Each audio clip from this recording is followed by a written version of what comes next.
Shalom jemaat yang dikasihi Tuhan, berikut adalah 5 hal penting dalam mengikuti ibadah online.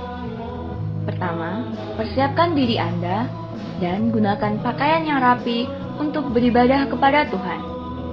Kedua, tentukan lokasi saat hendak mengikuti ibadah online. Ketiga, usahakan mengikuti ibadah online sampai selesai, kemudian baru melanjutkan aktivitas lainnya. Yang keempat, beribadahlah dengan sungguh-sungguh, terlibat aktif dalam berdoa dan memuji serta menyembah Tuhan. Dan yang terakhir, catatlah firman Tuhan yang disampaikan sehingga dapat dibaca kembali agar mudah diingat dan dipraktekkan dalam kehidupan sehari-hari. Mari kita persiapkan diri kita untuk masuk dalam hadirat Tuhan. Selamat beribadah, Tuhan Yesus Kristus memberkati. Puji nama Tuhan, bersama seluruh imam yang melayani saat ini ingin menyapa Bapak Ibu dan jemaat sekalian. Shalom. Shalom. Selamat pagi untuk kita semua. Selamat berjumpa kembali dalam ibadah umum kita di pagi hari ini. Mari saat ini saudara, saya mengajak kita semua untuk mempersiapkan hati dan pikiran kita di hadapan Tuhan. Kita tundukkan kepala, kita satu dalam doa. Terima kasih ya Tuhan, kami bersyukur untuk setiap kemurahan-Mu dalam hidup kami yang tak henti-hentinya Engkau limpahkan ke dalam hidup kami Tuhan. Terima kasih, kami bersyukur di pagi hari ini Tuhan, kami boleh datang sujud di hadapan-Mu. Saat ini kami akan mempersiapkan hati kami, mempersiapkan pikiran kami Tuhan. Biarlah kami boleh memuji dan menyembah-Mu Tuhan, karena kami percaya di saat kami meninggikan Engkau Tuhan, hadirat-Mu ada di tengah-tengah kami. Mujizat-Mu terjadi di setiap kehidupan kami Tuhan, dimanapun kami berada. Terima kasih Tuhan, terima kasih. Biarlah Roh Kudus-Mu yang berkarya dalam setiap hidup kami. Inilah doa dan ucapan syukur kami di dalam nama Tuhan Yesus Kristus. Haleluya. Amin.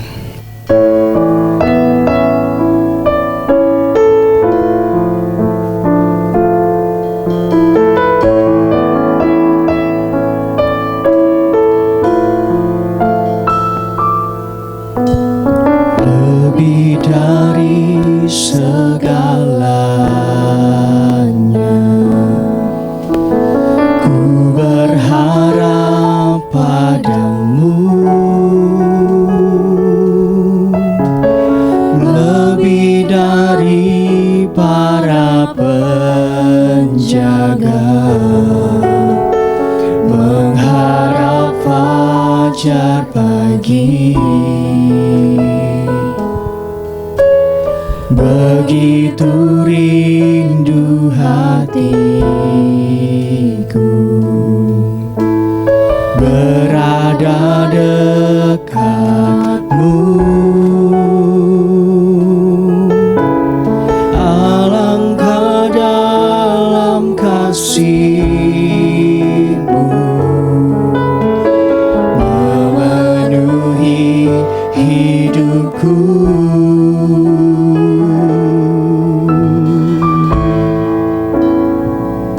Tenanglah jiwaku dalam naungan sayap-Mu, menembus awan kelabu, pandang kemuliaan-Mu. Selalu ku rindu lekat dalam hati-Mu, mengikuti rencana-Mu.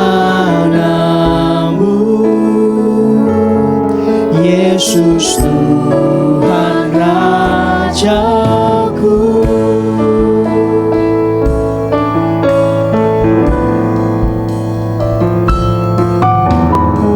Lebih dari segalanya, ku berharap padamu.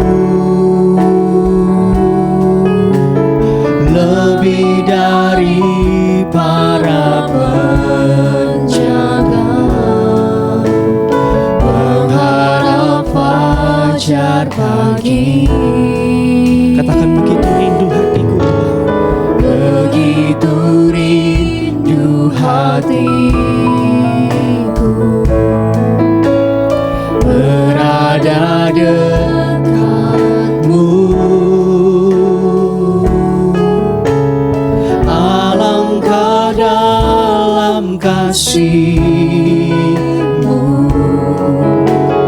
memenuhi hidupku.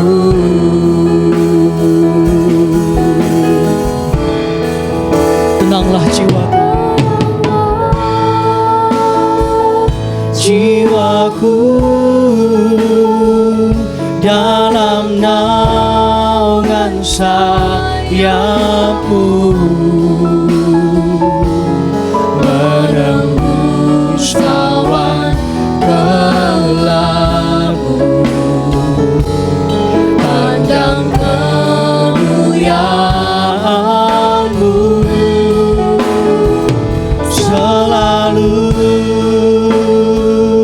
ku rindu, lekat dalam hati-Mu, mengikuti rencana-Mu. Yesus Tuhan Rajaku. Tenanglah jiwaku, tenanglah jiwaku dalam naungan sayap-Mu, menembus awan gelap-Mu. Pandang kemuliaan-Mu,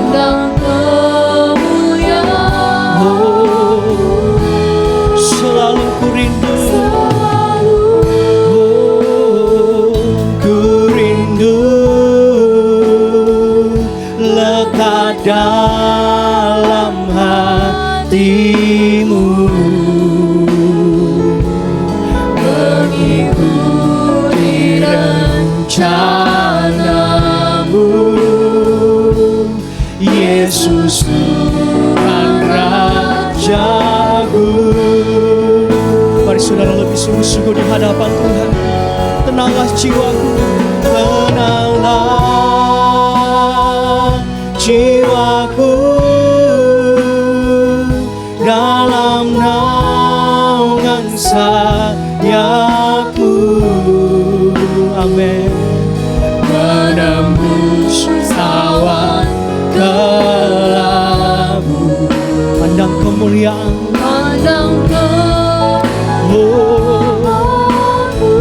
selalu ku rindu Tuhan, ku rindu,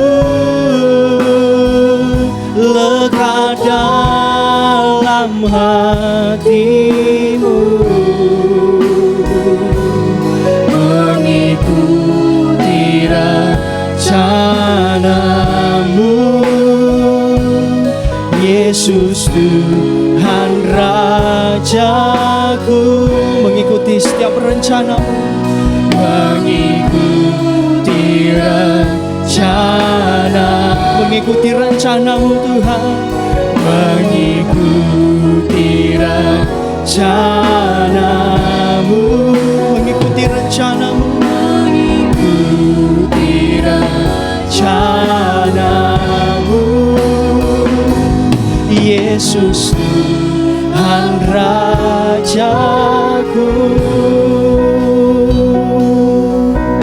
Haleluya Yesus. Terima kasih Tuhan. Kami mau menyerahkan seluruh hidup kami ke dalam tangan-Mu Tuhan. Karena Engkau yang merancang setiap kehidupan kami. Oleh karena itu kami tidak pernah takut Tuhan. Karena kami percaya Engkau Allah yang sanggup melakukan segala sesuatu. Engkau yang sanggup untuk memberikan kami kekuatan Tuhan. Jangan kamu khawatir, burung di udara Dia pelihara. Jangan kamu khawatir, bunga di padang Dia hiasi. Jangan kamu khawatir, apa yang kau makan minum pakai. jangan kamu khawatir, Bapa di surga memelihara. Katakan, aku tidak khawatir. Aku tidak khawatir, burung di udara dia pelihara. Amin.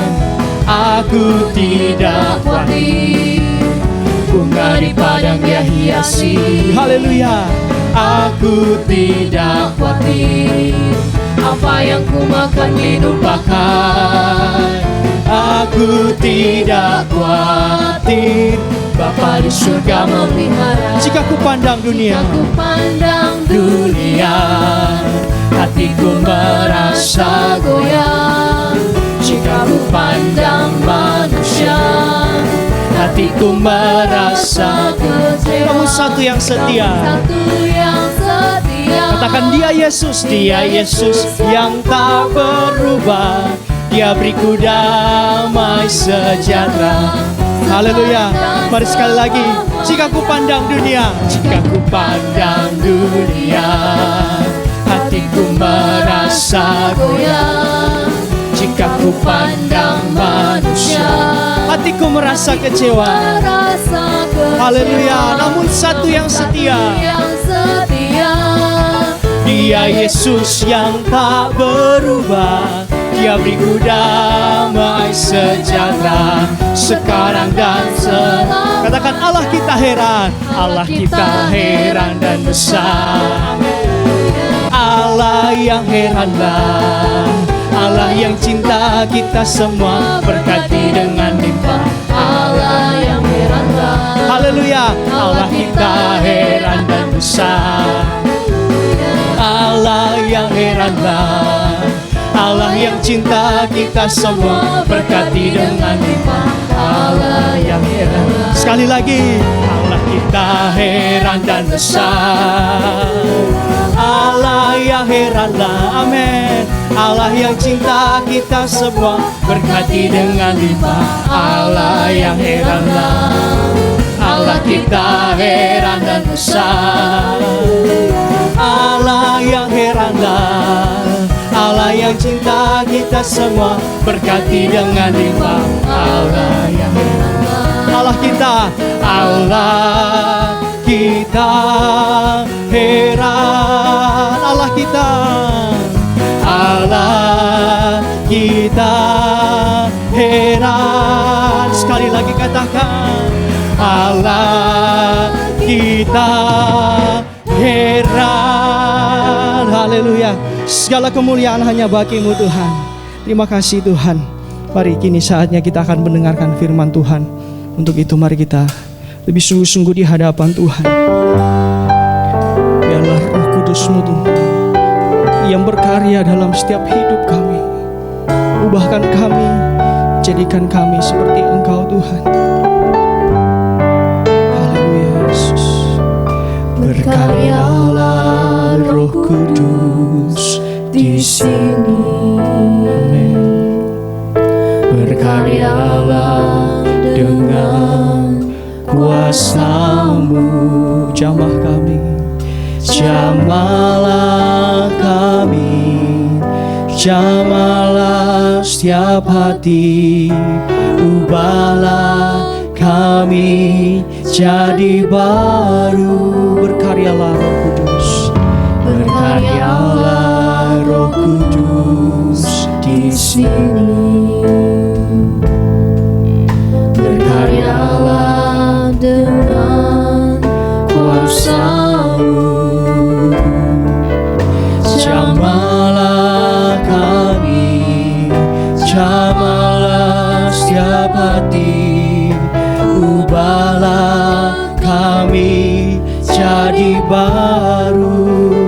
Ubahlah kami Bapa, ubahlah kami Bapa, bentuklah kami Bapa, jadikan kami sesuai dengan firman-Mu. Ubahlah kami Bapa, bentuklah kami Bapa, jadikan kami sama seperti Yesus. Sungguh-sungguh katakan, kudus-Mu di Tuhan. sini. Berkarya dalam setiap hidup kami. Berkaryalah dengan kuasa-Mu. Amin. Jamah kami. Jamahlah kami. Haleluya. Jamahlah setiap hati. Ubahlah setiap kami. Ubahlah kami jadi baru. Haleluya. Ubahlah kami Bapa, bentuklah kami Bapa, jadikan kami sesuai dengan firman-Mu. Ubahlah kami Bapa, bentuklah kami Bapa, jadikan kami sama seperti Yesus. Ubahlah kami. Oh, inilah kerinduan kami Tuhan. Bentuk setiap hati kami Tuhan. Jadikan kami Amin. Sesuai dengan firman-Mu. Ubahlah kami Bapa, bentuklah kami Bapa, jadikan kami sama seperti. Mari sekali lagi katakan. Ubahlah kami Bapa, bentuklah kami Bapa, jadikan kami sesuai dengan firman-Mu. Ubahlah kami Bapa, bentuklah kami Bapa, jadikan kami sama seperti Yesus. Jadikan kami sama seperti Yesus. Dengan satu permohonan katakan. Jadikan kami Sama seperti Yesus. Terima kasih Tuhan. Kami percaya setiap kali kami datang kepada Engkau dalam ibadah, kami percaya Engkau memberkati kami. Itu sebabnya kami serahkan hidup kami, sidang jemaat yang ada, biarlah kami dikuasai oleh Roh Kudus, sehingga firman itu menjadi berkat bagi kami sekalian. Terima kasih, sucikan hati kami, kuduskan agar kami layak untuk menerima firman Tuhan. Di dalam nama Tuhan Yesus Kristus. Amin. Puji Tuhan, bersama dengan istri saya sampaikan shalom. Puji Tuhan, hari ini adalah hari yang sangat baik. Minggu kedua di bulan Agustus, tanggal 9. Tanggal 2 yang lalu kita mendengarkan firman Tuhan dengan tema kelaparan rohani. Sebab Amos menubuatkan bahwa nanti akan terjadi kelaparan rohani, di mana kelaparan rohani ini adalah untuk mendengarkan firman Tuhan, tetapi pada waktu itu tidak ada lagi firman Tuhan. Firman sudah tidak bisa didengar. Orang akan mencari ke utara, ke timur, ke barat, ke selatan, tidak ada lagi firman. Maka banyaklah orang-orang muda, darah-darah, teruna-teruna, semuanya rebah dan tidak bangkit lagi. Kata kitab Amos 8 ayat 11 sampai selanjutnya. Tetapi hari ini kita akan mendengar firman untuk menanggapi kelaparan rohani yang terjadi nanti. Maka hari-hari ini kita harus penuh firman. Tetapi tidak hanya penuh firman, kita juga harus penuh dengan Roh Kudus. Penuh Roh Kudus harus diimbangi dengan penuh firman. Penuh firman harus juga ada kepenuhan Roh Kudus. Dua ini tidak terpisahkan, firman dan Roh Kudus.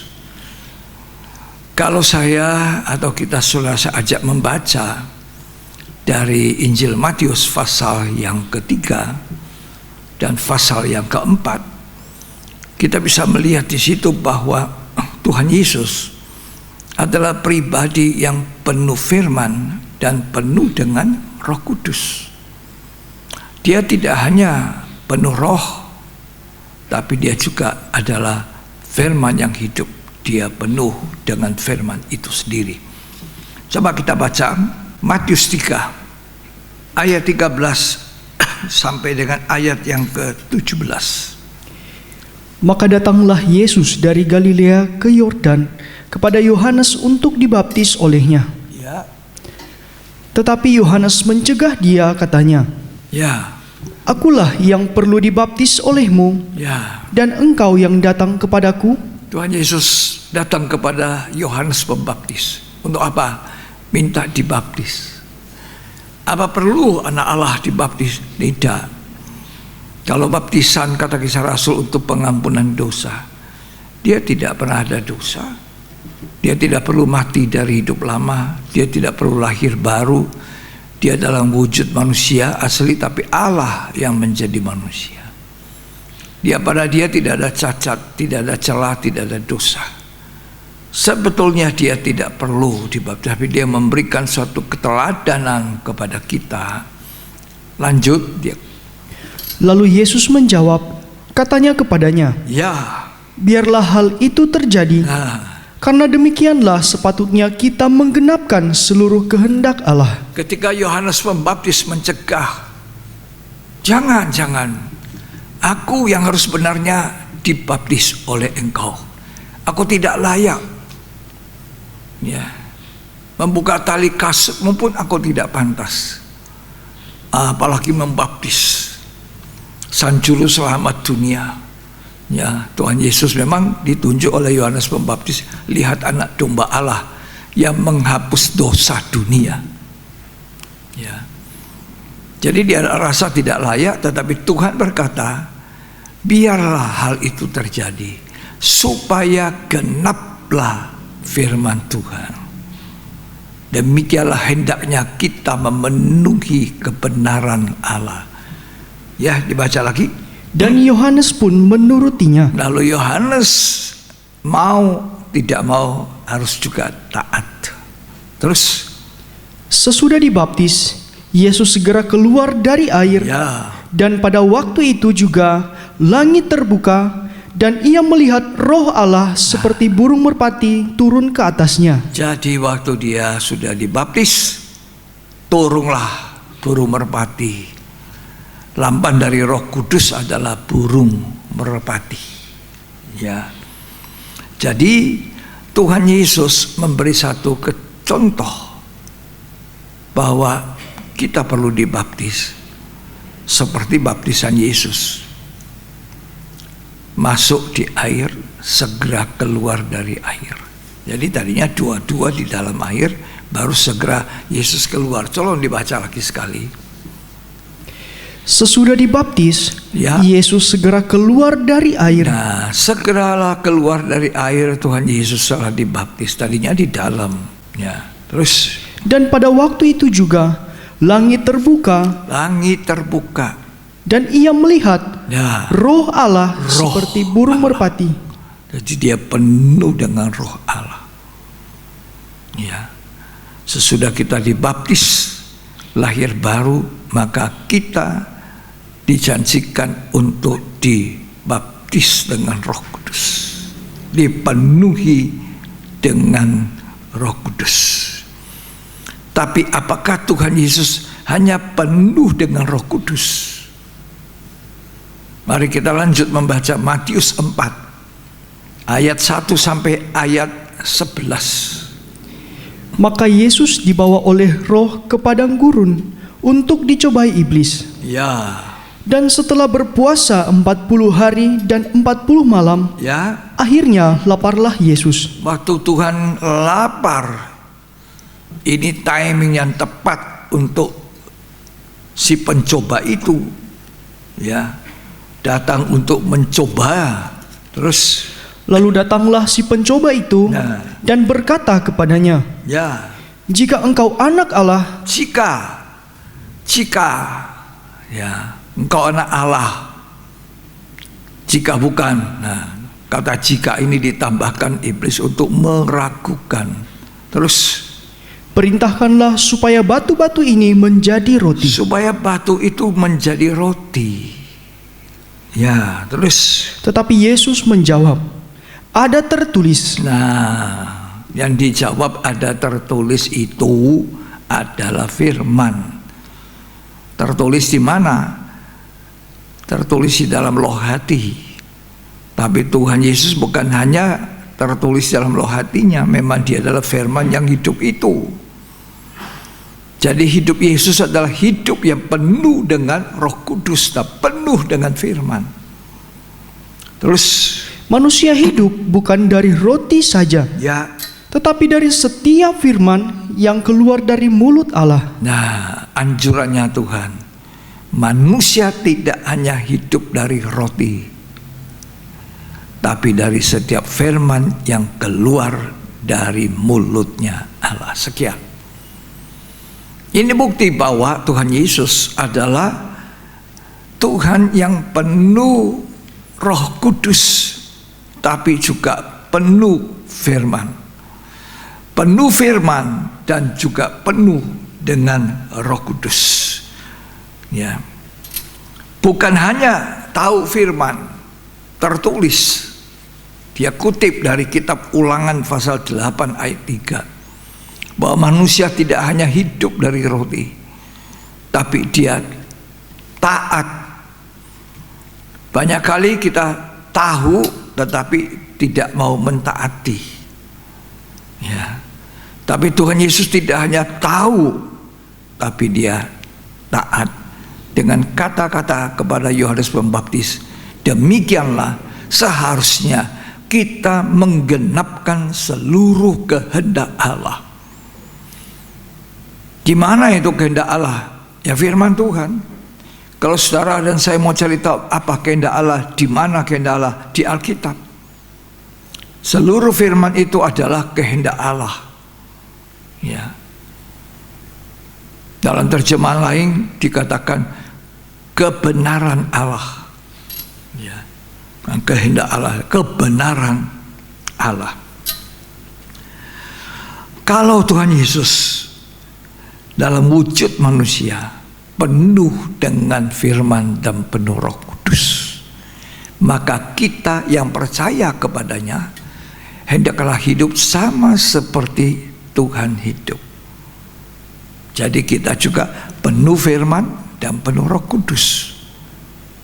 1 Yohanes 2 ayat 6 mengatakan kalau kita percaya kepada Tuhan, hidup kita wajib sama seperti Kristus hidup.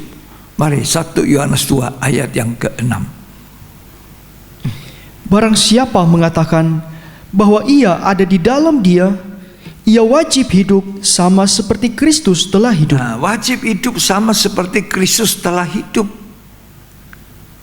Apa itu? Penuh firman, mentaati firman, penuh Roh Kudus, penuh dengan kuasa. Itu Tuhan kita. Ya. Dan akhirnya ketika dibawa oleh Roh itu untuk dicobai, diizinkan oleh Allah Bapa untuk dicobai, untuk membuktikan sah keabsahan dari apa yang dikatakan oleh Allah Bapa di sorga.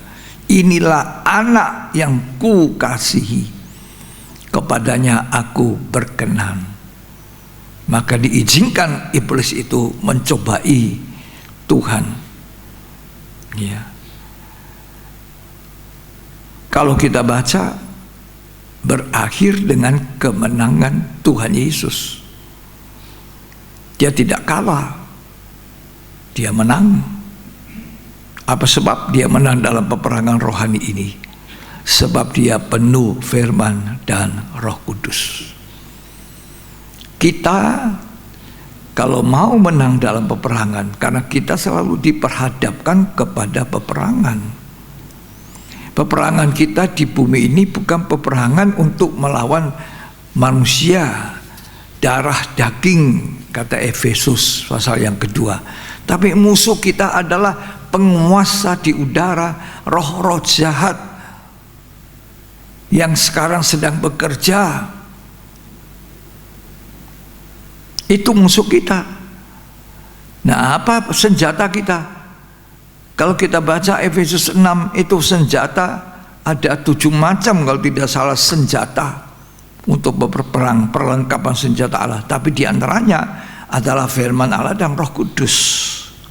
Di samping doa, di samping baju sirah, di samping apa, itu firman dan Roh Kudus. Kita selalu diperhadapkan kepada peperangan. Kita menghadapi musuh-musuh di udara, roh-roh jahat. Lagi di akhir zaman ini. Coba kita baca Efesus pasal yang kedua. Saya senang ketika kita dengar firman dan saya menguraikannya. Kita membuktikannya dengan membaca, sehingga dengan membaca ini kita mempunyai pengetahuan dari Alkitab, pengetahuan yang benar, bukan hanya dari kata saya, tapi kata firman yang saya kutip dan saudara dengar. Silakan Efesus 2 ayat yang kedua. Kamu hidup di dalamnya karena kamu mengikuti jalan dunia ini. Ya. Karena kamu mentaati penguasa kerajaan angkasa, Ya. yaitu roh yang sekarang sedang bekerja di antara orang-orang durhaka. Ya, terus. Sebenarnya dahulu kami semua juga terhitung di antara mereka. Ya. Ketika kami hidup di dalam hawa nafsu daging dan menuruti kehendak daging Ya. dan pikiran kami yang jahat. Ya. Pada dasarnya kami adalah orang-orang yang harus dimurkai, Ya. sama seperti mereka yang lain. Jadi kita punya lawan itu adalah kerajaan angkasa, yaitu roh jahat yang banyak.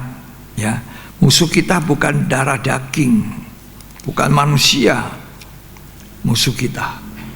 Tapi musuh kita adalah penguasa di udara. Terus. Tetapi Allah yang kaya dengan rahmat, oleh karena kasih-Nya yang Ya. besar, Ya. yang dilimpahkannya kepada kita, telah menghidupkan kita bersama-sama dengan Kristus. Nah, jadi kita ini mempunyai peperangan dengan penguasa di udara. Kalau kita bisa menang, karena kita mempunyai senjata. Senjata spesial itulah firman Allah dan Roh Kudus. Ya, dikatakan tadi Efesus pasal 2 bahwa kita sedang berhadapan dengan kerajaan angkasa, roh yang sekarang bekerja, di mana dulu kita patuh, kita tunduk waktu kita masih hidup lama, kita belum dibaharui, kita belum lahir baru, kita tunduk kepada penguasa di udara, roh-roh jahat. Musuh kita bukan darah daging, bukan manusia. Manusia sesama kita jangan kita musuhi. Tetapi musuh kita adalah roh-roh jahat. Dan seperti Tuhan, Dia mengalahkan setan itu dengan firman dan dengan Roh Kudus.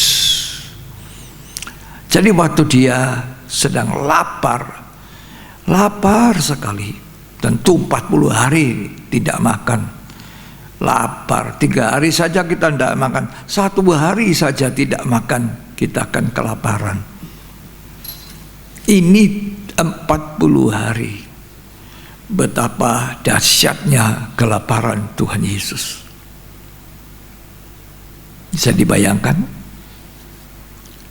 Lalu datang si pencoba itu bilang, jika engkau anak Allah, jadikan batu itu jadi roti. Nah, jika. Tapi Tuhan jawab apa? Ada tertulis. Ada tertulis itu apa? Firman. Ada tertulis. Manusia tidak hanya hidup dari roti saja. Itu dia kutip dari Ulangan 8 ayat 3. Coba tolong dibaca.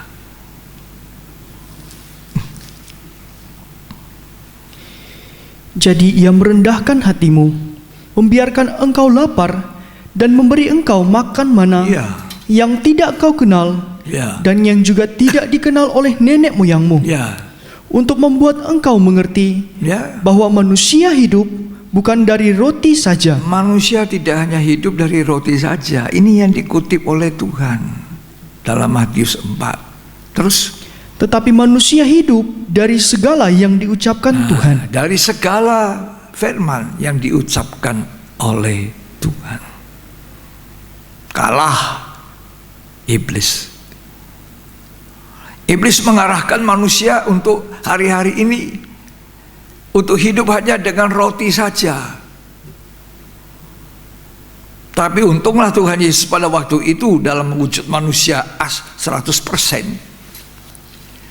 Dia tidak hanya hidup dari roti saja. Dia bukan lapar secara jasmani, tapi dia sebenarnya menunjukkan kepada kita dia lapar secara rohani. Karena dia bilang manusia tidak hanya hidup dari roti saja, tapi dari setiap sabda, setiap firman. Ya kan? Jadi dia begitu butuh itu firman Allah. Dia lapar. Nah, kalau kita sekarang tidak rasa lapar terhadap firman Tuhan, bagaimana nanti ketika Amos 8 digenapkan? Itu pasti digenapkan. Bentuknya bagaimana, keadaannya bagaimana, kita tidak tahu. Sama seperti ini mendadak ada corona ini, COVID ini. Siapa yang tahu situasinya ada wabah seperti ini sekarang? Nah, nanti kelaparan itu terjadi, betul-betul terjadi. Tidak ada firman. Makanya Tuhan menunjuk pada kita bahwa manusia tidak hanya hidup dari roti saja, dan jangan hidup hanya untuk roti saja. Maksudnya ini kebutuhan jasmani, makan minum jasmani. Kita butuh. Memang butuh. Kalau tidak dibutuhkan manusia, Tuhan juga tidak mengatakan manusia tidak hanya hidup dari roti saja. Artinya manusia juga makan roti, tapi jangan hanya hidup dari roti itu saja. Tapi manusia harus hidup juga dari setiap firman yang keluar dari mulutnya Allah. Dengan demikian Tuhan membuktikan bahwa Dia dalam wujud manusia penuh dengan firman, penuh dengan Roh Kudus. Kalau kita mau menang dalam peperangan rohani, maka kita harus wajib hidup sama seperti Kristus hidup, penuh firman dan juga penuh dengan Roh Kudus. Hari-hari ini banyak manusia resah, jadi mereka berusaha mencari mati-matian untuk makan roti.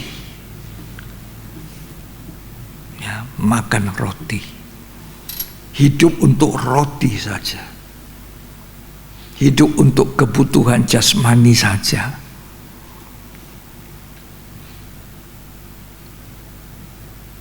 Jangan kita terpancing untuk hal ini saja. Ya. Saya melihat sebelum COVID wabah ini ada banyak anak Tuhan sangat keras bekerja untuk apa? Untuk roti, mengumpulkan harta, mengumpulkan kekayaan, kekhawatiran akan makan minum sandang pangan, sehingga mereka banting tulangnya dibanting sampai kepalanya bisa dibawa, kakinya di atas. Kerja dari pagi sampai malam, tidak ada waktu pendalaman Alkitab, tidak ada waktu untuk kehidupan doa, tidak ada waktu untuk beribadah. Mereka hanya hidup untuk roti itu, banting tulang demi untuk kebutuhan jasmani. Tuhan bilang tadi, kamu jangan hidup untuk kebutuhan jasmani saja. Wajar kalau Tuhan waktu itu lapar, bisa saja dia bilang, iya, saya sanggup kok buat batu jadi roti. Ya, tapi dia tidak mau. Memberi pelajaran kepada kita untuk hari-hari ini. Jangan kita hanya fokus roti saja, nafkah hidup. Bukan berarti tidak boleh mencari nafkah. Iya, silakan, memang harus demikian. Tetapi jangan kurang perhatian kita kepada firman itu.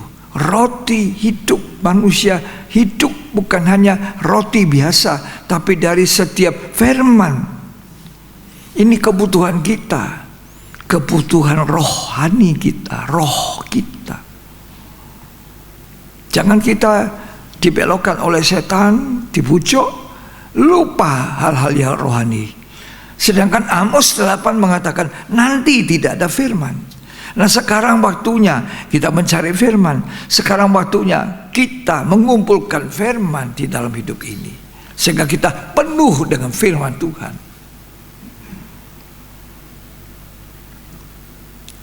Tuhan Yesus pernah berkata begini, jangan khawatir apapun juga tentang makan, minum, pakai, sandang, pangan, papan. Burung-burung di udara tidak menabur, tidak menuai, dikasih makan. Terlebih kamu, ya, Bapak di surga itu pelihara. Jangan khawatir. Kenapa orang banting tulang? Karena kekhawatiran. Ya, karena kekhawatiran. Coba kita baca Matius pasal 6 ayat 25. Karena itu aku berkata kepadamu, Ya, janganlah khawatir akan hidupmu, akan apa yang hendak kamu makan atau minum. Tuhan bilang jangan khawatir apa yang kamu mau makan, minum. Ya, Dan janganlah khawatir pula akan tubuhmu, ya, akan apa yang hendak kamu pakai. ya.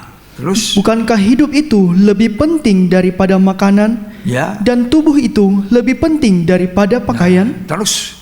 Pandanglah burung-burung di langit, yang tidak menabur dan tidak menuai, dan tidak mengumpulkan bekal dalam lumbung, Ya, namun diberi makan oleh Bapamu yang di sorga. jangan khawatir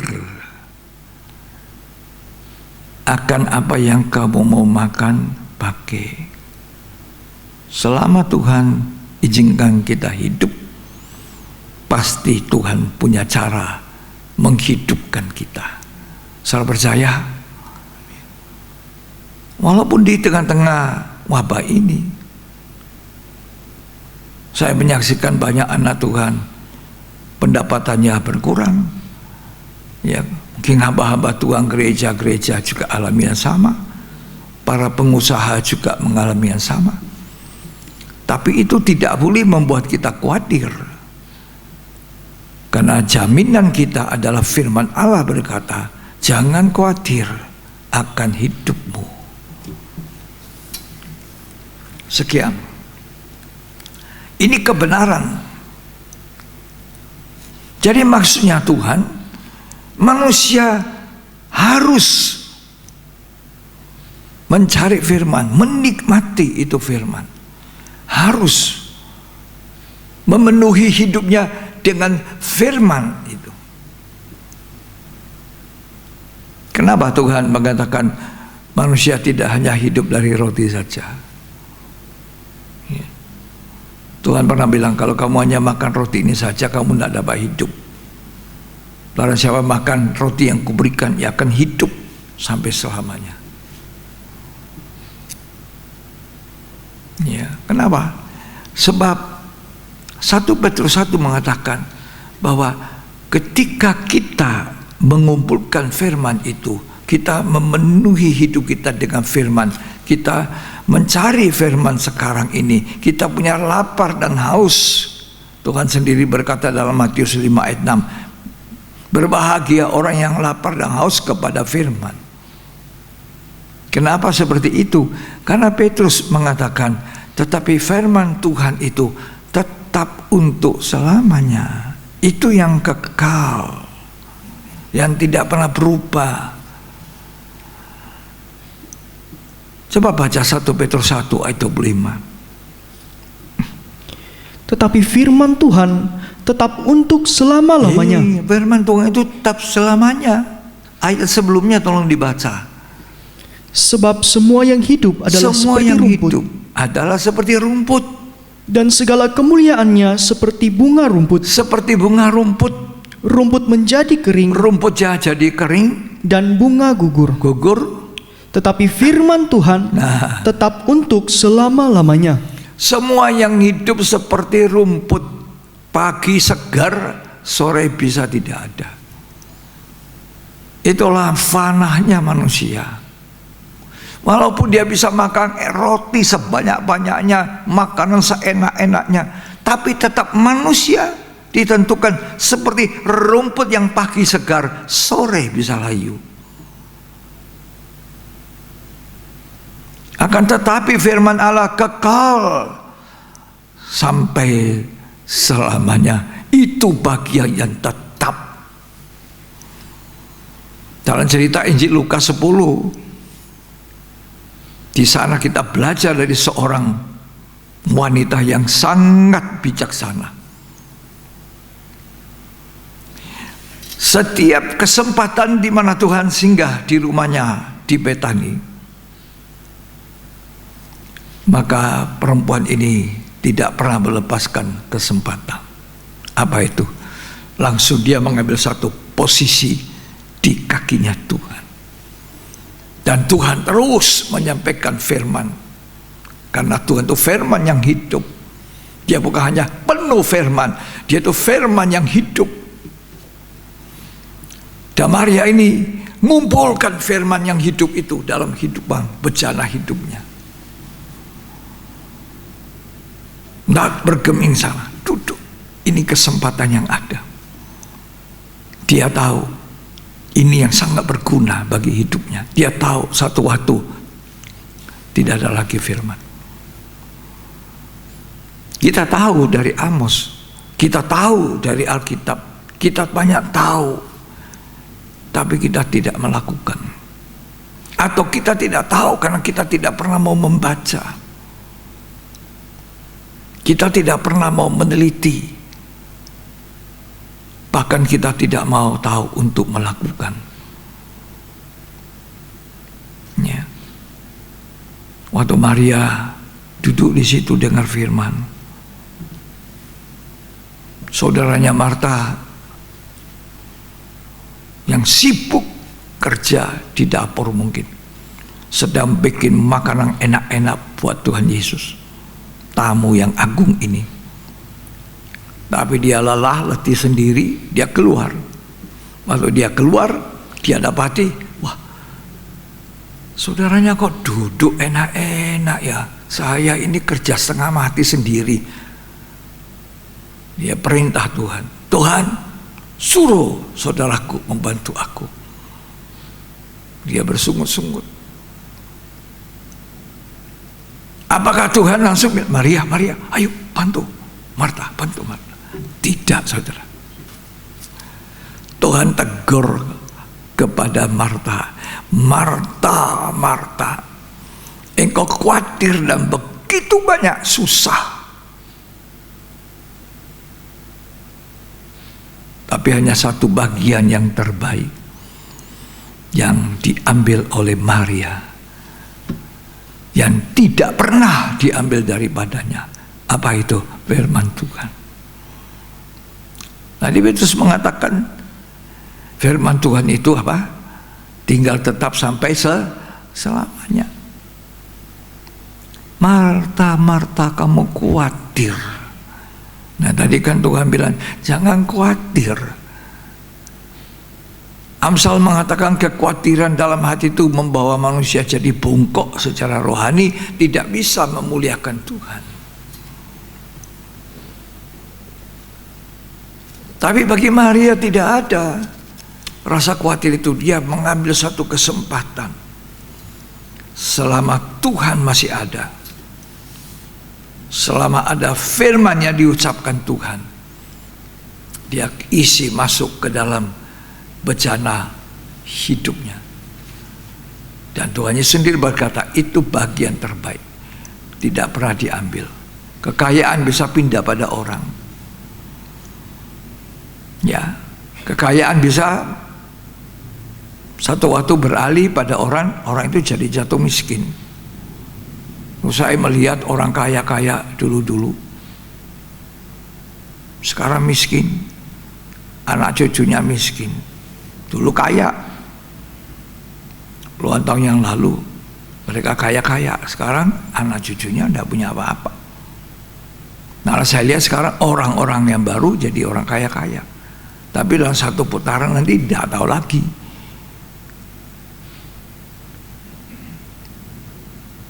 Lalu sekarang kalau ada kekayaan yang banyak, mau digunakan untuk apa?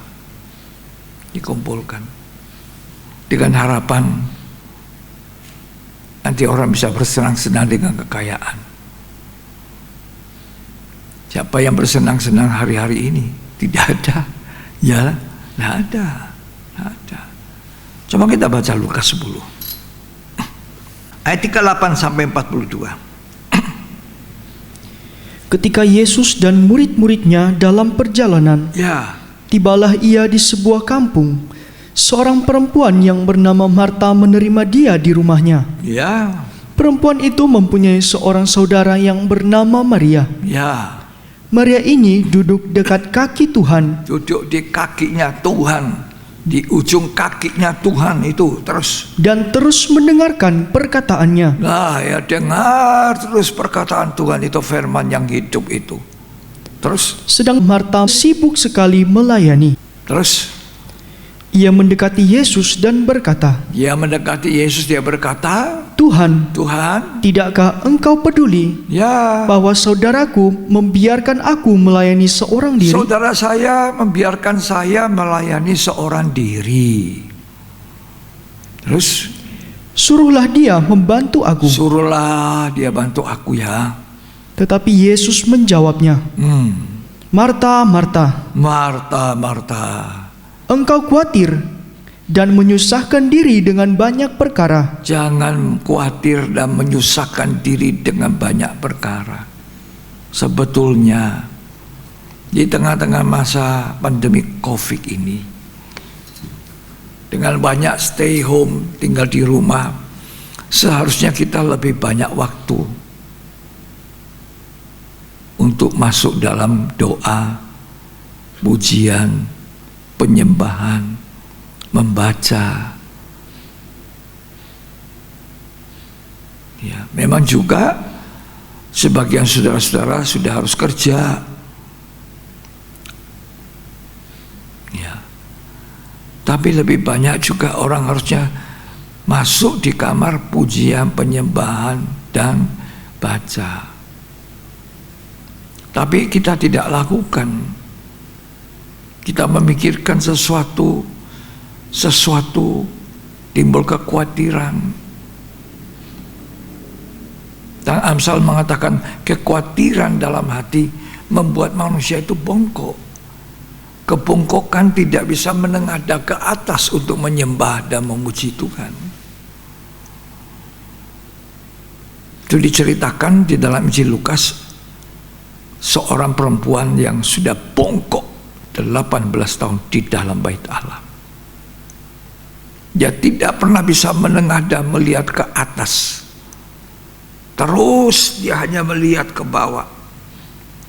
Setiap hari dia melihat ke bawah. Setiap hari dia melihat bumi ini saja. Keperluan di bumi ini saja. Kebutuhan di bumi ini saja. Dan Tuhan datang untuk menolong dia, karena Tuhan tahu sudah lama dia dalam keadaan itu.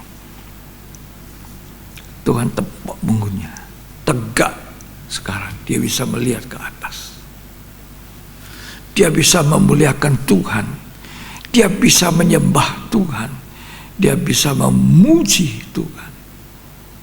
18 tahun bukan waktu yang singkat. Jadi jangan terpancing. Tuhan Yesus tidak terpancing.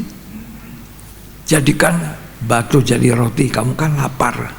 Oh, manusia tidak hanya hidup dari roti saja. Ya, jangan seperti Marta khawatir. Jangan seperti perempuan bongkok dalam Injil Lukas. Coba tolong kita baca ya, Lukas 13. Silakan. Ayat 10. Iya.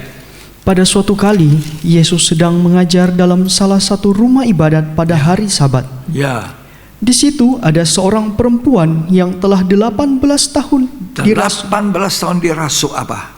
roh, sehingga ia sakit Roh sampai apa ini? Roh kelemahan, roh kekhawatiran. Terus sehingga ia sakit sampai bungkuk punggungnya ya, dan tidak dapat berdiri lagi tidak dengan dapat tegak. berdiri lagi.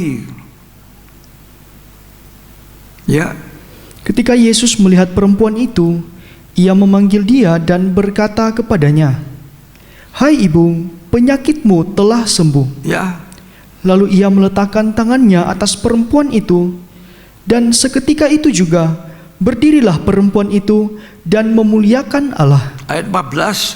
Tetapi kepala rumah ibadat gusar karena Yesus menyembuhkan orang pada hari Sabat. Ya, Lalu ia berkata kepada orang banyak, ya, "Ada 6 hari untuk bekerja. ya. Karena itu, datanglah pada salah satu hari itu untuk disembuhkan dan jangan pada hari Sabat." Ayat 16. Bukankah perempuan ini yang sudah 18 tahun diikat oleh iblis Ya, harus dilepaskan dari harus ikatannya dilepaskan. itu? Diikat. Jadi setan suka mengikat. Waktu itu dia mau ikat Yesus juga. Kamu lapar toh? Jika engkau anak Allah, jadikan batu jadi roti. Seakan-akan kamu harus hidup hanya dari roti itu saja. Ya. Nah, ini perempuan ini terus melihat ke bawah hari-hari bongkok. Kita melihat bumi ini, dunia ini saja yang kita lihat. Tak pernah kita menengadah, memuji, menyembah Tuhan. Terus, Karena ia adalah keturunan Abraham. ya sekian. Jadi hari-hari ini, hari-hari kita meniru Maria itu. Ada kesempatan dengar firman,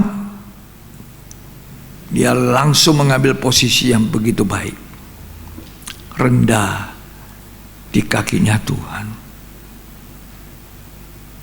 Ibrani 10 mengatakan, jangan kita suka meninggalkan pertemuan ibadah, ya, seperti yang dibiasakan beberapa orang. Lah ya kan sekarang kan kita tidak kumpul lagi di gereja, gedung gereja. Ada ibadah seperti ini. Ini pun kita bertemu dalam pertemuan ibadah. Cuma caranya lain. Tidak seperti dulu biasanya sebelum corona. Ya. Ibadah doa kita tetap laksanakan. Ibadah kaum muda ada, ibadah sekolah minggu ada, ibadah minggu ada. Jangan meninggalkan pertemuan ibadah itu. Jangan ngurus urusan cari makan, jualan, sibuk lembur.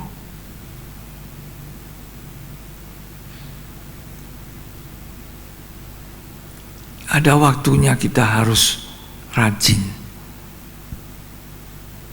Tapi ada waktunya kita harus duduk di kaki Tuhan. Rajin mencari nafkah. Itu baik. Daripada nganggur, jadi pengemis.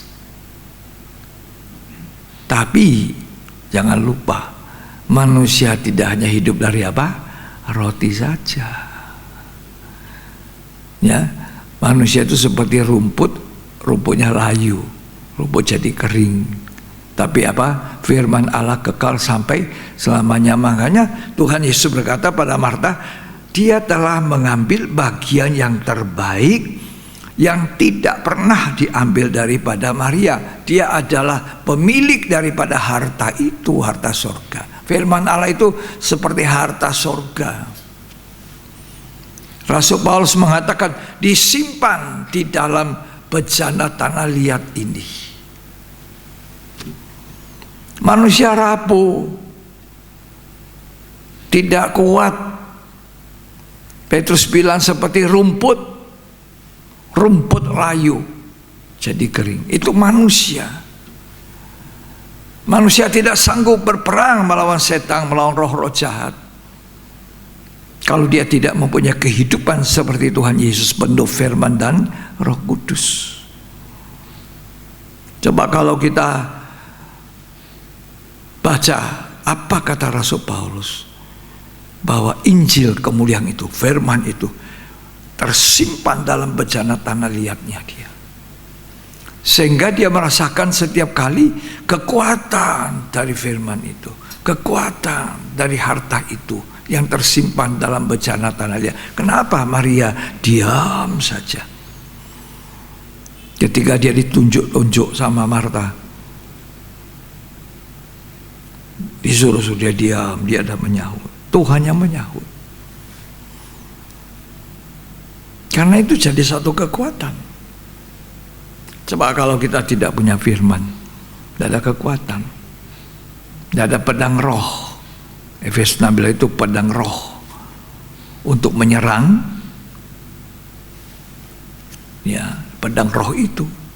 Doa itu untuk bertahan, menahan. Ya, jadi berisai. Ya. Coba baca 2 Korintus 4 ayat yang ke-7.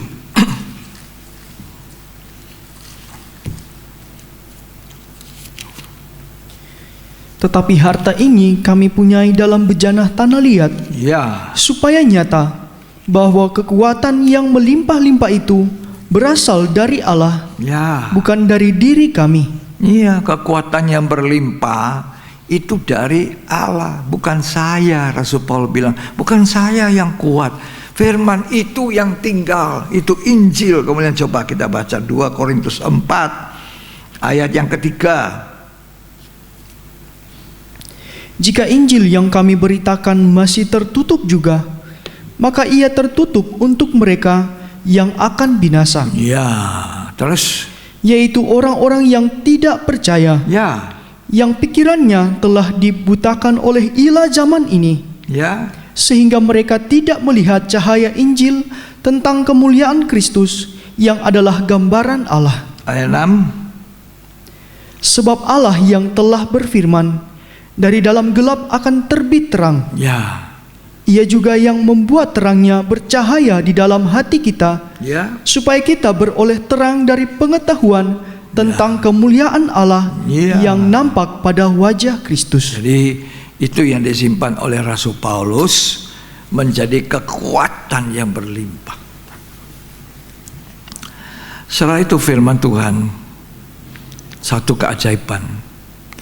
Saya punya pengalaman ketika saya dengar firman, mungkin itu sudah puluhan tahun yang lalu, 10-20 tahun yang lalu.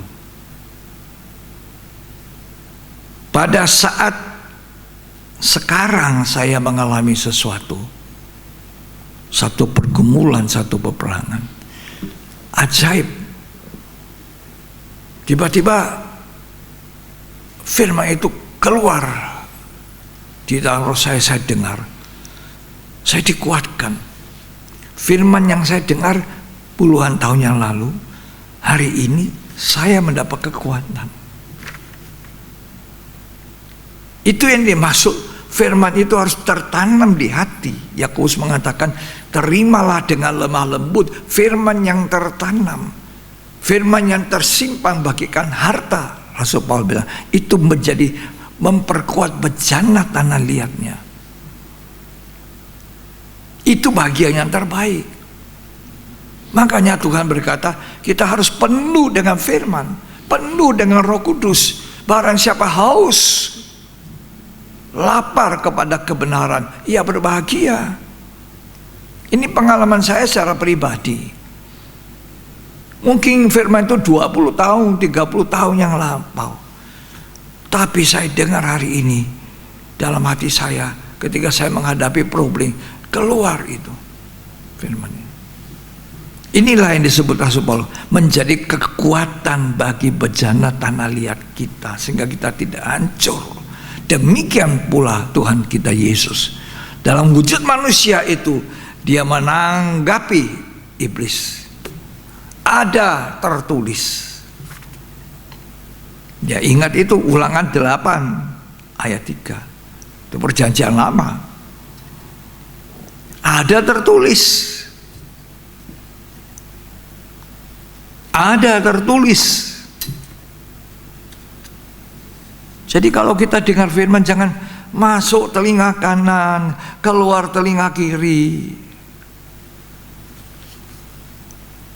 Harusnya firman itu tertanam di dalam tanah hati kita, menjadi satu kekuatan dalam bejana tanah liat ini, berlimpah-limpah kekuatan itu. Dan memang harusnya seperti itu. Ini isinya harusnya pindah ke dalam hidup kita. Satu waktu tidak punya Alkitab lagi, kita tidak boleh punya Alkitab. Alkitab ini bisa dirobek, bisa dibakar. Zaman dulu martir-martir itu Alkitab dibakar. Di negara-negara yang tidak dibolehkan Kristen hidup, mereka beribadah di bawah tanah. Mereka begitu menghargai Alkitab, sampai Alkitab satu itu dibagi-bagi, satu orang satu lembar bergantian.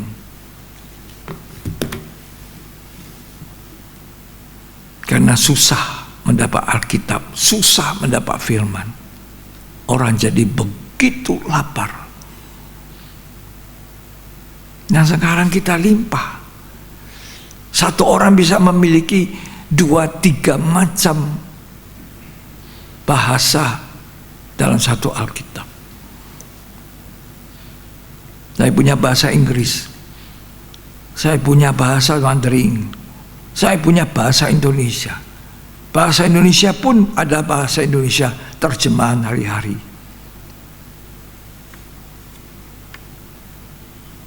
Ada firman Allah yang hidup, terjemah firman Allah yang hidup. Banyak. Di negara tertentu orang tidak bisa baca, sembunyi-sembunyi, satu orang satu lembar baca, nanti besok gantian. Kira-kira begitu keadaannya nanti kalau firman Allah di dalam Amos 8 digenapkan. Begitu sulitnya mungkin, barulah orang mau mencari firman, memenuhi hidupnya dengan firman. Tapi terlambat. Sekarang ini waktunya. Hendaklah kamu penuh dengan firman Allah dan penuh dengan Roh Kudus. Ya. Apa godaan yang kedua? Cobaan yang kedua. Coba kita baca. Jika engkau anak Allah, jatuhkan dirimu. Ya, coba silakan. Matius 4 tadi. Kemudian iblis membawanya ke kota suci dan menempatkan dia di bubungan bait Allah. Ya, terus. Lalu berkata kepadanya, jika engkau anak Allah, jatuhkanlah dirimu ke bawah. Oh, jatuhkanlah dirimu. Terus. Sebab ada tertulis, mengenai engkau, ia akan memerintahkan malaikat-malaikatnya, Ya. dan mereka akan menatang engkau di atas tangannya. Tuhan Yesus mengatakan, jangan mencobai Tuhan Allahmu. Coba terus. Supaya kakimu jangan terantuk kepada batu. Ya. Yesus berkata kepadanya, ada pula tertulis, janganlah engkau mencobai Jangan Tuhan Allah. pula mencobai Tuhan Allahmu. Jadi jangan mencobai Tuhan. Oh, saya pastilah dengan iman, tidak usah pakai masker aja keluar pergi ke tempat ramai. Ini bukan iman. Ini mencobai Tuhan. Saya tidak tahu berenang, disuruh lompat, mati. Kamu berani makan ini cacing ya? Cacing mentah, cacing. Berani makan? Kamu kan anak Tuhan, dilindungi ya. Makan ya, makan. Makan, jadi penyakit. Jangan mencobai Tuhan Allahmu. Ya, Tuhan tak tercobai. Tuhan juga tidak pernah mencobai. Tak tercobai itu dibuktikan. Allah yang jadi manusia Yesus tak tercobai. Itu bisa dibuktikan. Tapi dia juga tidak mencobai siapapun, kata Yakobus. Tapi orang semua itu masing-masing manusia dicobai oleh keinginan di dalamnya. Kalau keinginan itu sudah dibuahi, dia melahirkan apa? Dosa. Kalau dosa sudah ada, dia melahirkan apa? Maut. Kenapa Hawa makan buah yang dilarang? Karena ada keinginan. Tiap kali lihat pohon ini menari, waduh, ada keinginan. Keinginan untuk raba, biar raba-raba saja. Akhirnya dia raba, dia makan. Keinginan kalau sudah dibuahi melahirkan maut, melahirkan dosa.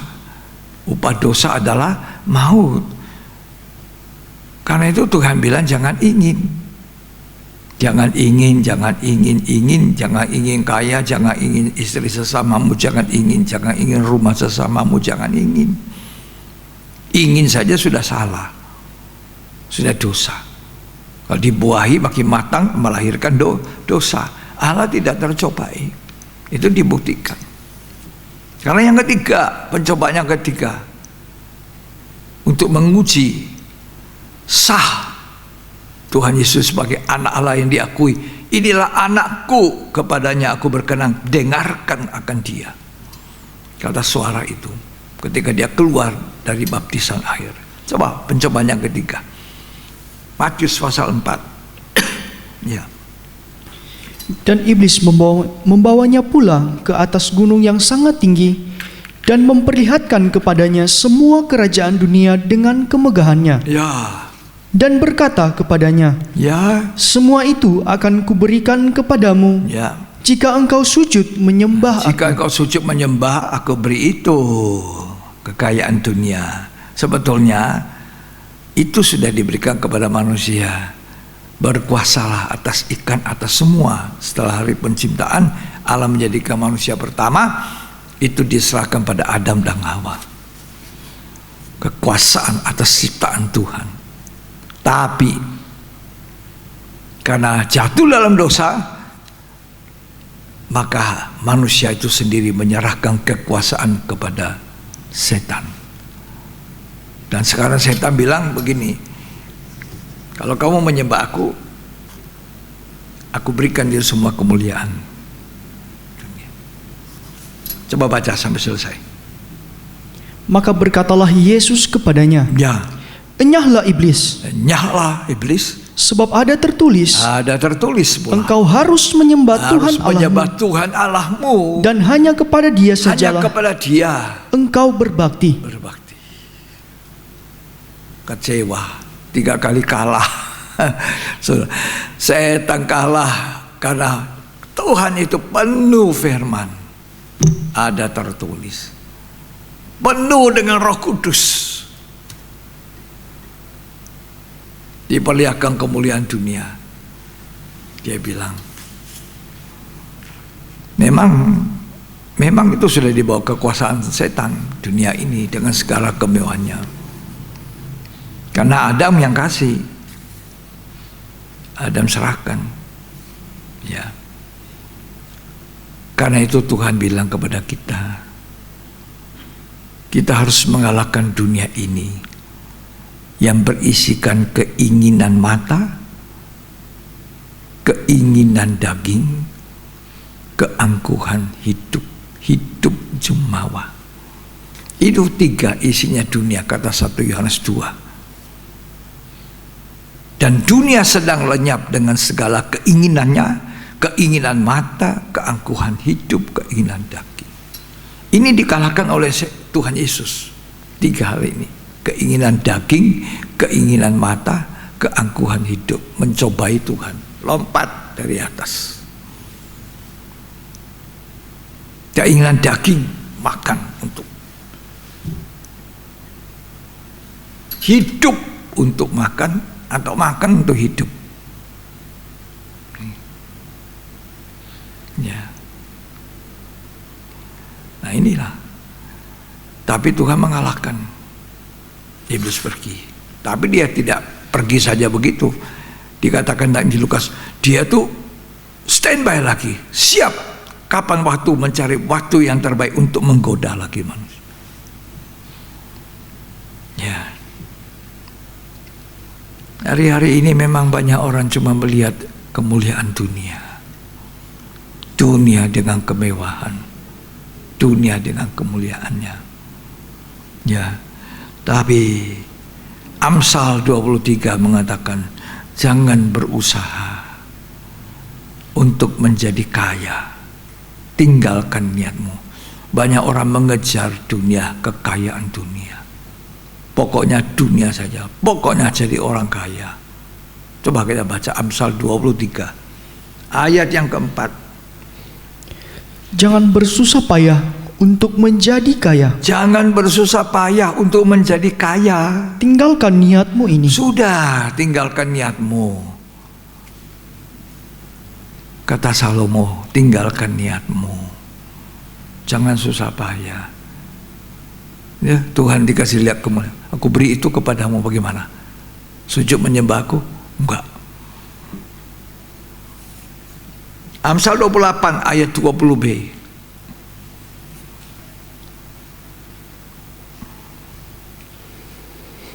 Orang yang dapat dipercaya mendapat banyak berkat. Orang yang dapat dipercaya itu dapat banyak berkat. Tetapi orang yang ingin cepat menjadi kaya, tidak akan luput dari hukuman. Jadi banyak hukuman karena orang mau cepat-cepat kaya. Dengan jalan apapun, halal atau tidak halal.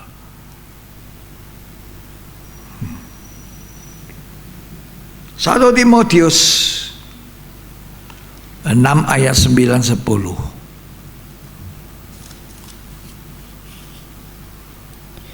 Tetapi mereka yang ingin kaya, terjatuh ke dalam pencobaan, ke dalam jerat, dan ke dalam berbagai-bagai nafsu yang hampa. Kedukaan karena ingin kaya. Terus, dan yang mencelakakan, yang menenggelamkan manusia ke dalam keruntuhan dan kebinasaan. Jadi, jadilah seperti Tuhan, tidak tergiur dengan kemuliaan dunia itu. Semua ini kuberikan asalkan kamu menyembah aku. Tidak. Kamu hanya harus bisa menyembah Tuhan. Itu tertulis kata Alkitab. Karena itu Tuhan berkata kepada kita dalam Matius 6, jangan mengumpulkan harta di bumi. Di bumi ngengat, karat, pencuri datang mencuri dan membongkar. Kumpulkan bagimu harta di sorga.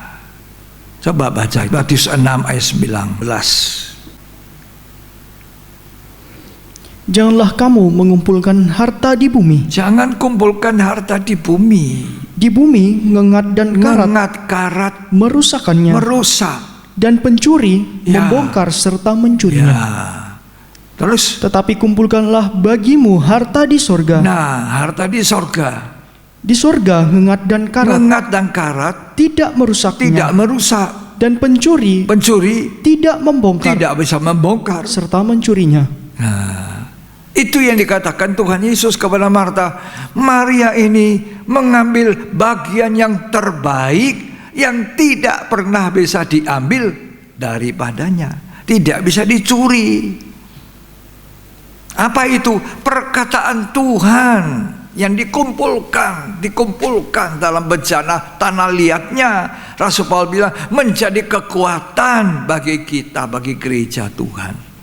Inilah waktunya mengumpulkan firman Tuhan untuk persediaan pada saat Amos 8 digenapkan, masa kelaparan, tidak ada firman. Itu kumpulkanlah harta di sorga, bukan harta yang bisa dimakan ngengat dan karat, pencuri bisa membongkar. Makanya Tuhan menjawab, enggak, kemuliaan dunia enggak ada artinya itu, nanti dunia ini dihancurkan. Dunia sedang lenyap, kata 1 Yohanes pasal 2. Kumpulkan bagimu harta di sorga, ngengat dan karat, pencuri tidak bisa bongkar. Apa itu? Firman Allah yang hidup dan kekal sampai selamanya.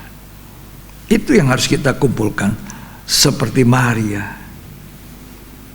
Ya, dalam menyongsong tidak ada lagi firman. Siapa yang bisa melakukan ini? Orang yang penuh Roh Kudus. Dia mengerti. Kita mau baca itu, kita akhiri baca Efesus 5. Orang yang penuh Roh Kudus, dia jadi bijaksana. Ya, bijaksana. Efesus 5 ayat 15. Karena itu, perhatikanlah dengan saksama bagaimana kamu hidup.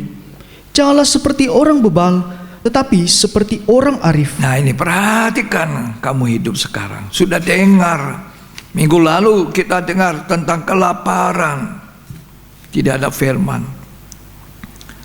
Terus, dan pergunakanlah waktu yang ada. inilah waktu yang ada yang harus kita manfaatkan. Sisa sedikit. Hari yang ke-6, bangsa Israel harus mengumpulkan mana 2 gomer. 7 tahun yang sangat singkat. Yusuf bilang kumpulkan kandung semua untuk masa 7 tahun kelaparan. Kalau orang tidak penuh Roh Kudus tidak bisa tahu ini, tidak bisa menanggapi. Coba baca terus. Karena hari-hari ini adalah jahat. Ya, Sebab itu, janganlah kamu bodoh, jangan bodoh. tetapi usahakanlah supaya kamu mengerti kehendak Allah. Supaya kita ini mau mengerti kehendak Allah. Tuhan hanya bermaksud baik kepada kita. Terus, Dan janganlah kamu mabuk oleh anggur, ya, karena anggur menimbulkan hawa nafsu. nah, Tetapi hendaklah kamu penuh dengan roh. penuh dengan Roh Kudus.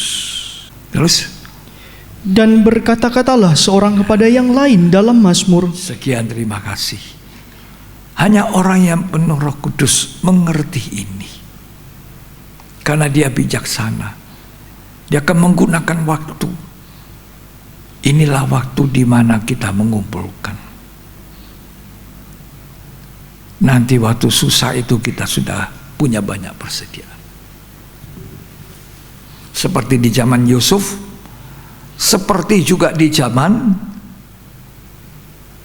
di mana tidak ada gandum, manna, zaman Musa. 2 gomer untuk hari ke-7.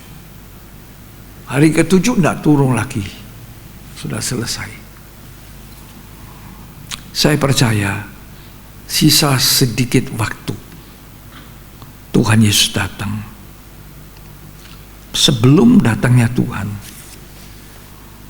kita sudah harus penuh firman, penuh Roh Kudus, dan kita diterbangkan dengan 2 sayap burung nasar yang besar. Gereja disingkirkan. Wahyu 12 mengatakan perempuan itu yang adalah gambaran daripada gereja disingkirkan ke padang gurun, terpelihara 3,5 tahun.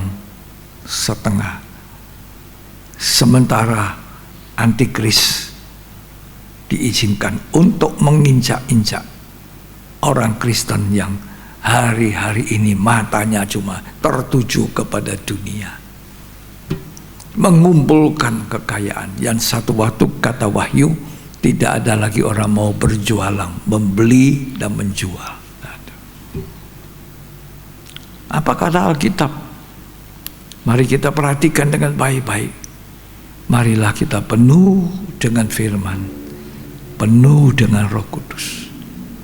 Itulah hidup Yesus yang nampak pada peperangan rohani ketika ia digoda oleh si pencoba. Semoga kita hidup sama seperti Kristus hidup. Kita juga penuh firman, kita juga penuh Roh Kudus. Simpanglah firman itu dalam bencana tanah liat, akan jadi berguna untuk kita. Amin. Mari. Seperti rusa rindu sungaimu, jiwaku rindu Engkau. Kaulah Tuhan hasrat hatiku, ku rindu menyembahmu. Engkau kekuatan dan perisaiku, kepadamu rohku berserah.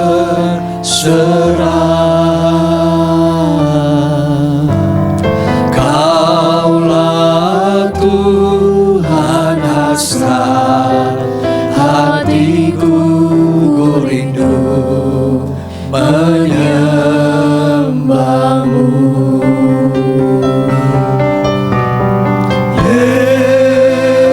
Yesus, Yesus,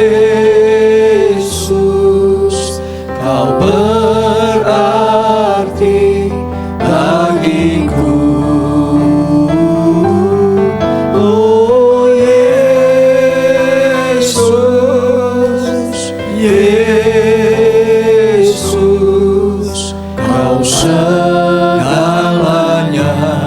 bagiku. Seperti rusa rindu sungai, seperti rusa rindu sungaimu, jiwaku rindu Engkau. Kaulah Tuhan hasrat hatiku, ku rindu menyembahmu. Engkau kekuatan dan perisaiku, kepadamu rohku berserah.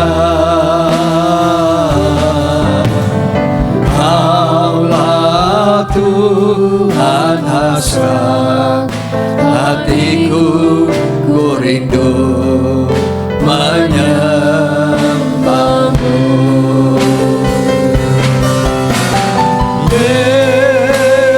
Yesus, Yesus, Kau berarti bagiku. Oh Yesus,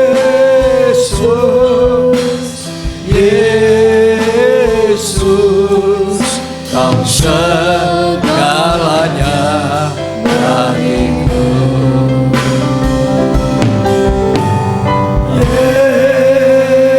Yesus, Yesus, Kau berarti bagiku. Oh Yesus, Yesus, Kau segalanya bagiku. coba kita melihat, menengadah ke atas. Jangan terus menengadah, melihat ke bawah, tapi menengadah ke atas kepada Kristus yang ada di sebelah kanan Allah Bapa. Dia pendoa syafaat, Dia juru selamat, Dia kekuatan, Dia teladan kita. Hidupnya penuh dengan Roh Kudus, penuh dengan firman. Seringkali kita senang ketika kita menerima baptisan Roh Kudus. Kita berbahasa lidah, tapi kita tidak pernah memperhatikan bahwa betapa pentingnya kita bukan hanya baptis Roh Kudus bahasa lidah, tapi penuh dengan Roh Kudus. Penuh dengan Roh Kudus itu berbuah-buah Roh Kudus. Yang Tuhan inginkan kita penuh firman, penuh Roh Kudus. Orang Kristen yang selalu melihat ke bawah, bungkuk seperti perempuan di dalam Injil Lukas, tidak pernah menengadah melihat kepada Tuhan. Mari kita semua angkat wajah kita, haus kepada Tuhan.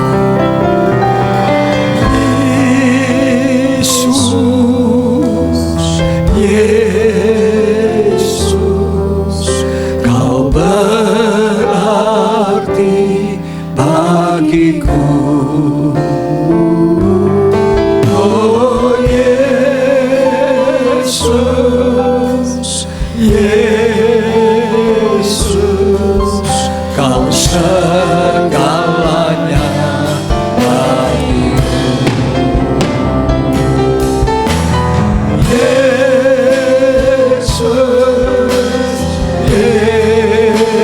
Yesus, Kau berarti bagiku. Oh Yesus, Yesus, Kau segalanya bagiku. Kau segalanya bagiku.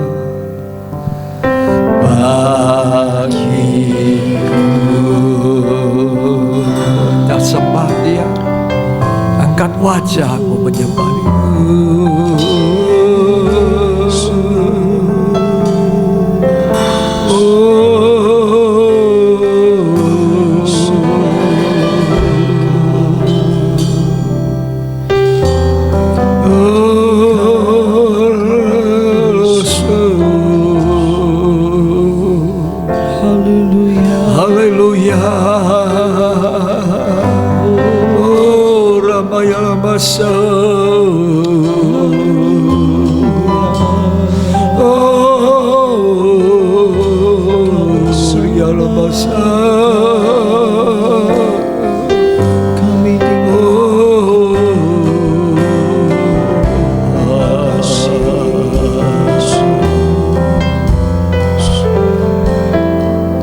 Berbahagialah orang yang lapar dan haus kepada kebenaran. Berbahagialah orang yang hari-hari ini mengumpulkan gandum dalam kelimpahan. Masih ada firman yang kita bisa dengar, tapi lambat atau cepat waktu di tangan Tuhan. Amos mengatakan waktu akan datang, orang mencari firman tidak lagi punya. Sekarang melalui media online ini, di rumah masing-masing kita masih bisa mengumpulkan benih-benih firman yang hidup. Tapi satu hari kelak tidak ada lagi. Oleh karena itu, jangan tinggalkan persekutuan ibadah kita. Walaupun kita di rumah masing-masing, tapi itu kita sedang bersekutu Itulah sebabnya ketika jamnya kita ibadah pada waktunya jam, kita sama-sama serentak beribadah. Khususnya untuk jemaat. Terima kasih Tuhan. Biarlah kami boleh selalu punya rasa lapar dan haus, dan mengisi firman itu, menghargai harta yang tetap ini. Seperti yang dikatakan Petrus, tetapi firman Allah kekal sampai selamanya. Puji Tuhan. Dunia sedang lenyap dan pasti akan lenyap. Langit dan bumi akan lenyap. Firman Allah tinggal tetap sampai selamanya. Karena Dia adalah Allah. Dia bersama Tuhan. Dialah Tuhan kami yang hidup. Memberkati kami semua. Kami terima kasih Tuhan dengan firman-Mu dalam nama Yesus Kristus. Amin. Amin. Puji Tuhan. Kita simpan baik-baik apa yang kita dengar. Jadikan itu berkat yang secara pribadi, suami sendiri, istri sendiri, anak-anak pun sendiri. Karena ada waktunya masing-masing kita mempertanggungjawabkan kepada Tuhan.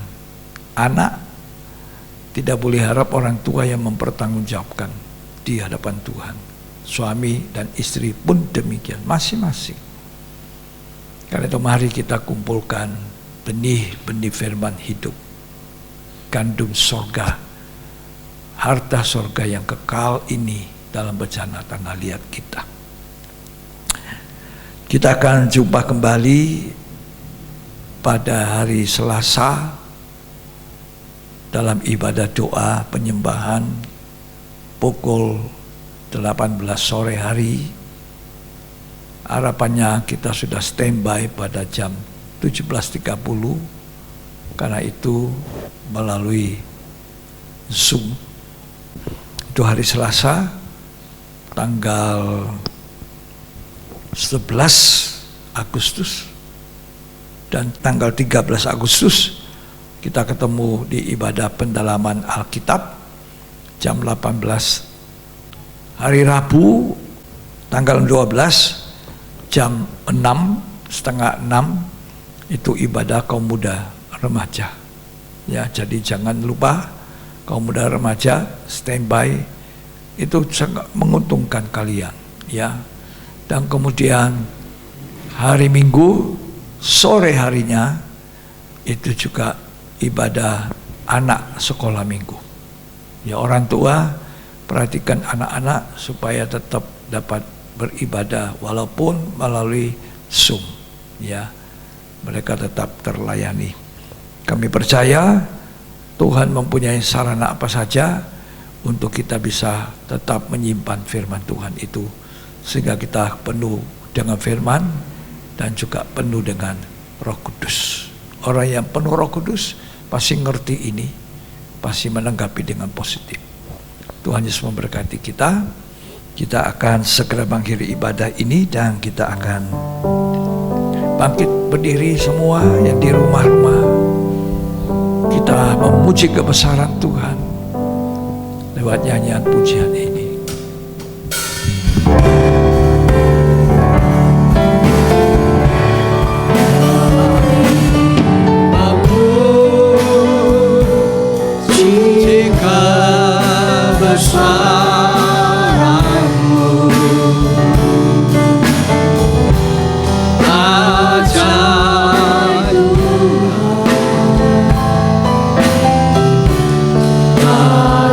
Ajaib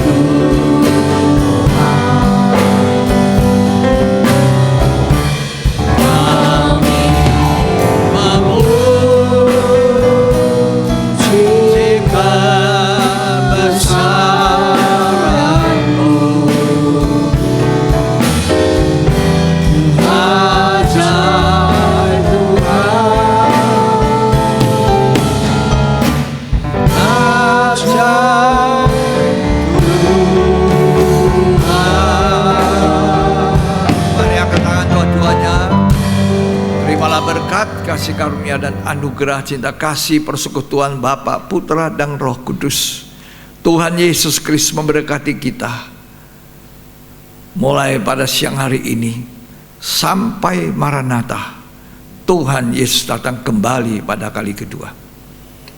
Kita semua adalah orang-orang yang diberkati oleh Tuhan dan jadi berkat buat banyak orang. Terimalah berkat itu di dalam nama Tuhan Yesus Kristus. Yang terima berkat, sama-sama katakan amin. Puji Tuhan. Selamat siang, sampai jumpa kembali di ibadah doa hari Selasa. Tuhan Yesus memberkati kita.